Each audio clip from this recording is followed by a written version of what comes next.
Well. That's 4 wells. I tell ya, when I sniff out that something ain't right, I'm usually right. And I've got the receipts to show ya that the scammers are coming for your sourdough. Now, in one of my most recent videos, we talked about a girl named Jess who had gone a little bit viral. She needed a little bit of antibiotics because she had just gone viral. And her Instagram is Microbakery Girl. And she has about 30 or so TikToks on there. And mostly all of them have performed really well. And then, of course, she started to promote a course that she was going to be coming out with. And it seemed fishy, or yeasty in this case. My suspicions were rising, you could say. How many bread puns am I going to have in this video? So after I made that video about microbakery, not microbrewery, Chelsea, that's not what it's called. Don't drink every time I say brewery instead of bakery, okay? Because you will not survive.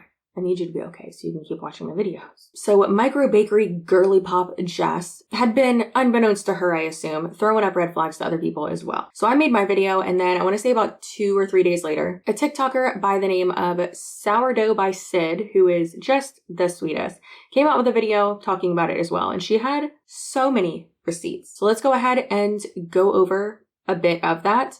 Quick shout out. Well, not really quick. This entire video is a shout out. I love Sid so much. She is so helpful. She has been so sweet. She sent me so much helpful information for this video. And so thank you, Sid. You are amazing. If you would like to support a small business, please go support Sid. Please follow her TikTok. I will have it linked down below. So as we've seen already, there's been a lot of misinformation and changing of stories on the microbakery, not brewery, girl's side. She has said that she doesn't need licensing, or does have it, or she doesn't need to do inspections or have health inspectors come in, or she does, or she needs to meet certain codes, or she doesn't, or she's operating under a cupcake law, or she doesn't. Like, it is absolutely wild. And then another thing with the marketing, how I was saying how it seems really sketchy, and like people who are just selling a course on how to do something, but realistically they don't even do that thing. They are just selling the course, and that's how they make money. And that is absolutely wild to me. And that's something that we brought up in my last video of, okay, so she's selling this course, but she doesn't even have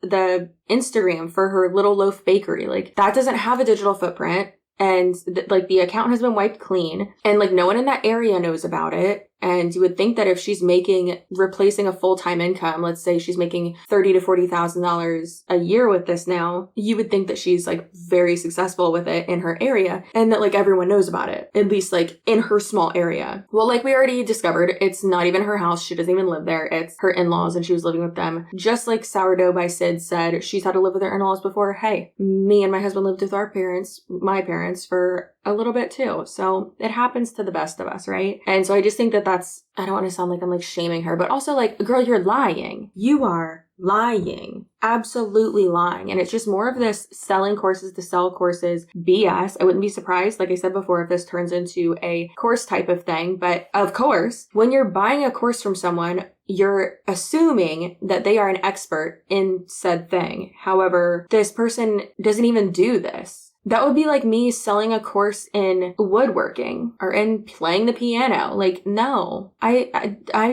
haven't done those things. Doesn't matter how much of a cool, aesthetically pleasing photo shoot that I do, or how much content I shoot of me looking like I'm doing those things. Just because you make content doing it doesn't mean it's true. So 100%, in my opinion, this girl's a scammer. And so is her husband. So like I said, Jessica was saying that she had all of the permits and licenses that she needed. And then the Cole County, which that's where she lives, Cole County, or where the business would have been, where they made it look like it was. So the Cole County Health Department responded to people and was like, no, she doesn't have any licensing, and there's no one under that name here. Like, that does not exist. Then she said that she didn't need a license and that she was operating under the cupcake bill. I won't say that the health department is wrong, but you can look up the cupcake bill and read the law for yourself if you'd like. From Montgomery, McCracken, Walker, and Rhodes, LLP. They quote the bill. Illinois Governor Pat Quinn on June 10th, 2014 signed the cupcake bill,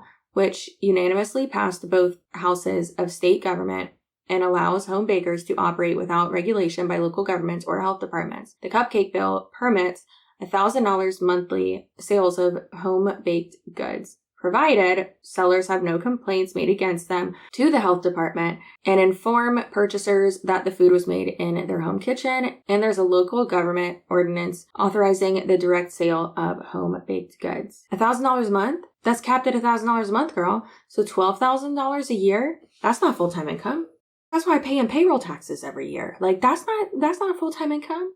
That's taxes. And yet she was promoting this, acting like, oh, my times were so tough, and so I needed to bring in money. So here's an extra $1,000 a month. So like I said, there's two problems with this. So like I said, she's claiming to be bringing in a full-time income with this microbakery in order to obviously promote the course so that she can teach you how to make a full-time income from home in your little undies and socks and baking and holding cups like this and sipping your sourdough. But you can't operate under the cupcake bill if you're bringing in more than $1,000 a month. And that's in sales revenue. And so obviously taking your expenses out of that would leave you with $600, $700 a month. So, that's a lot lower. And then also another problem with that is that the cupcake bill does state that you gotta be in line with the local government, basically. They still require you to have the proper licensing and permits, which she doesn't have. But yet she said that she's operating under the cupcake law. Every single thing that she's saying is contradicting itself. It's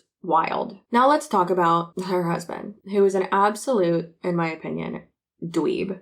A dweebosaurus, if you will. A Dorcas. Now Jess, who is not a microbrewery girl, she's a microbakery girl. Or is she?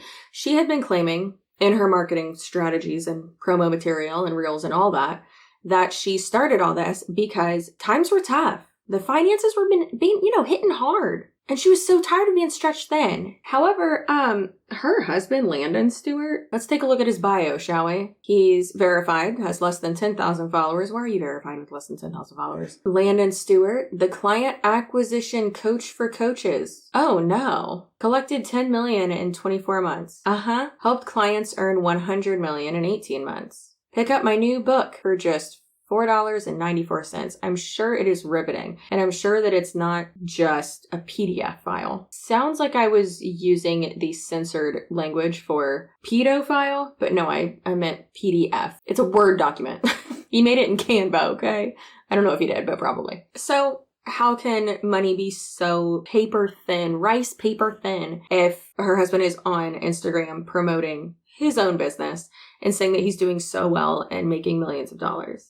Y'all's marketing material for both of these side hustles, just hustles, are directly contradicting each other. And her response to this was, my husband ran a legitimate company called Clients and Community, which was featured in Forbes magazine and appeared on the Inc. 5000 list of the fastest growing companies in America a few years back. Unfortunately, he's no longer running that company. And that's also where I had my graphic design job. So we lost both of our incomes at once. So you both lost your jobs. And that's why it was so hard. Then why is your husband in a Facebook group saying that he is switching to a new and more profitable endeavor? Landon Stewart, who's the admin of this group, Clients and Community, daily client acquisition for high ticket coaches. Hey everyone, in response to our post, we're only retiring our coaching programs. CNC will still be here. We're simply going all in on our Facebook marketing software, Client Genie, which has generated 400 plus active customers in the first 60 days. Anything that says high ticket, scam. I do not care what anyone says. High ticket sales, high ticket affiliate marketing. What do you mean high ticket? Are you selling a boat? It's like in that one episode of The Office where the guy's like, I'd like to sell one big thing. Like an airplane. That's what I imagine. So is he super successful or is he not? Again, we don't know. These people are liars, in my opinion. And then here's a screenshot from a few weeks ago of a comment that he left where he's saying that he's still extremely successful financially. So who's the bread saving? Is the bread saving you? Or is this just another scam? Landon Stewart, author and admin. Hey Laura, those are super valid concerns. I'll do my best to address each of them one by one. I understand that you appreciate being able to watch us market to improve your own marketing. Keep in mind, though, that we will still be marketing in 99% the same way. We'll still be posting inside this Facebook group, emailing our list, weekly SMS, etc. The core difference is instead of that marketing going to a call booking calendar, it'll go directly to a sales page. And to that, blah, blah, teaching everyone strategy. Girl, what's a strategy? Just close it. One call closed. Let's go. You got 30 minutes. Like, it's not that hard. Second, why would we stop selling coaching to sell software if coaching was profitable for us? Over the past 5 years, we've done 17 million plus from high ticket coaching. How many people have fallen for this?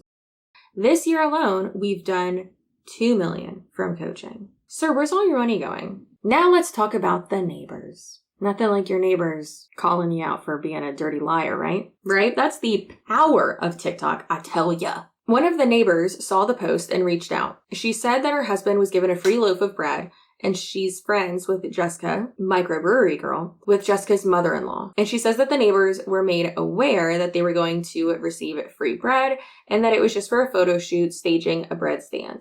They would not even accept donations. And allegedly, they gave it away for free because they knew that if they were charging people, that they would have issues with the health department. And then here we have multiple other contradictions. I love when people just tell on themselves. Like, at least come up with a good lie. Not only that, just like write it down. Write down your own story. Convince yourself that that's what happened. Or just, I don't know, don't get this specific with your lies, maybe? Oh, I know. Just don't lie to try to scam people. Weirdos. In some of her posts, she said that she started her bakery in September of this year, and others, she said that she started her bakery over a year ago. And then in some posts, she acknowledges that she bought blueprints for her bread stand from Hillside Market on Etsy. And then in other posts, she doesn't give them credit and mentions that she's going to be selling the blueprints in her course that she's about to sell. The Hillside Market did not consent to her reselling the building plans. But of course, what do we expect from, in my opinion, scammers like this? Now, her and her husband have had so many accounts, like their digital footprint is crazy. So we have Cozy Girl Money. Hey, I'm Jess in my make money online era, helping you turn cute reels into real money. Hey, that's just called marketing, girl. You're not turning cute reels into real money. That's not how that works. Cozy work from home lifestyle and motivation. Probs getting myself a little treat. Probably scamming people on the internet. Oh, so relatable. Work with me below. Let's not. So that account's been scrubbed. And then there's Landon Wealthy. And then Sleepy CEO. Who wants a sleepy CEO? A Cozy Girl Money and Landon Wealthy have since been deleted. And on all of these, they openly discuss buying and reselling courses. So unfortunately, I was right that it is a this is like the very beginning of a master resale rights course happening. This is the implantation or the egg drop, if you will. Yeah, this is the egg drop of that. Like, we haven't even gotten to making it master resale rights. That's wild, man. That's so crazy. And it's like, it's so niche too. So niche. Sourdough? A bakery? What? You think that bakery people have time to sell a course and to promote a course? You think they have time for that? No, they're baking. They're in the kitchen. They don't have time for that. And then this is a post that Landon added to his Facebook group the month before they began their Microbakery Girl account. Quick warning, this post is longer than your life expectancy and mine put together. Like, I see this and I'm like, I'm not reading that. I'm not doing it. Absolutely not. You already lost people with how long this is. What are you doing? If you want to craft a bulletproof marketing message, 3 sentences, done. That's it, done. You already failed at what you're doing. Anyways, the first question you must ask yourself is, are people going to read this long message? What algorithm is my audience in? The world runs on algorithms. Buzzword, buzzword, buzzword. Today, social media companies profile each user based on the type of content they normally interact and engage with. Then feed that user only the exact type of content in the future. That's one of the reasons why the world has become much more politically divided over the past decade. We only ever see the content that reinforces our current worldview. So when we meet someone in the real world with an opposing view, we're surprised because we didn't even know that view existed. What kind of echo chamber do you live in? That's unhealthy and weird. So your first step in marketing is ask yourself, what does my audience already see on a daily basis? So ask yourself, how do I stand out? Oh, I want to put out the same For example, we're working on a project in a brand new niche, serving an audience we've never served before. The first thing I did was started a new Instagram account from scratch, then 30 plus accounts in that niche and liked their content. I think he meant found 30 in that niche and found, I don't know. Anyways, after that, I force quit the app, reloaded it, and went to my Reels feed. These people act like they know so much about Instagram when it's like, you don't got to do all that. The feed isn't made up of people I follow directly, but instead it's the type of content the algorithm believed I would enjoy based on the user profile it had quickly built for me. Yeah, we got it, buddy. That allowed me to see the content I would never have seen on my personal profile. From there, if your goal is vitality, you'll want to blend in with the algorithm, study the current viral hooks and filming styles that algorithm, and then model. Don't copy the type of content. Don't copy it because that'd be unethical. If something has gone viral once, it'll very likely do it again. That's not right. What?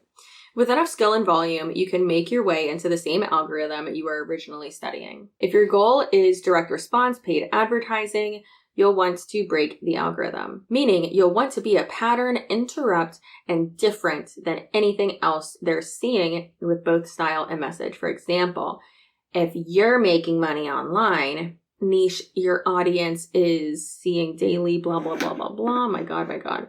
Both style and message, become an influencer, market closer, remote closer, blah, blah, blah. So the chunk of your marketing message is exhausting. Also, y'all look like you're 12. Thought it was interesting how Sourdough I said was saying like, yeah, the leaves are even in the same place. Like she just did a bunch of outfit changes and they spent like a weekend shooting a bunch of content, which that's really smart, but like it's genius. It's just evil genius. Okay. I didn't say it was good. Unfortunately, they most likely are going to make money off of this. And it's just so sad because it's like, how are you okay with this? How are you okay with being the face of this? You know well that you don't have a very successful bread stand. You know you're not making this certain amount of money from the bread stand. That's not what you're doing. Sorry, from your microbakery. I hate it. Also, have y'all tried the Nutella cookies? Oh my God. I hope you enjoyed this little update because holy crap, it's the worst. These people, in my opinion, are scammers, obnoxious, and they have found a way to, I don't know, take advantage of like a super niche community. And that's unfortunate. So I hope that their bread is stale and moldy and they probably don't even like sourdough bread or baking. That's unfortunate. If you are subscribed, did you know that means that your butt looks good? If you're not subscribed, gross. But if you want your butt to look good, all you have to do is click that subscribe button. Let me know in the comments below that you subscribed so that you can have a good butt. And yeah, I would just really appreciate that. Also, if you're not subscribed still after me saying that, you might be dead to me. I'm really not sure. I hope the worst for you. I don't know. Anyway, stay delusional, stay feral, and stay spicy, and I will see you in my next video. Goodbye.